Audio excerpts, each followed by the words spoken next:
What is up guys, done at this site. In this video I'm going to show you how to get or create a free OpenAI API key and then to connect it to your n8n. So first you need to head over to a new tab and then you need to open the OpenAI platform by just typing platform.openai.com, and after that under the manage section you need to click on API keys.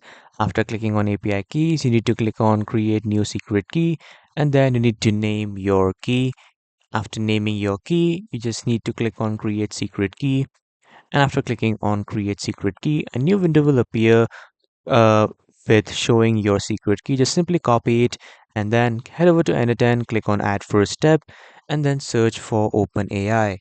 After searching for OpenAI, click on that and then you need to choose a trigger if you want to.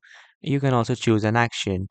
And after choosing the action, click on select credential and then create new credential. And after that, here you just simply need to paste your API key.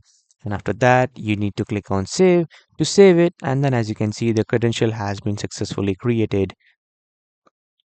And when you come back to your OpenAI's platform, here you can see the API key that you just created. So you can access it from here too.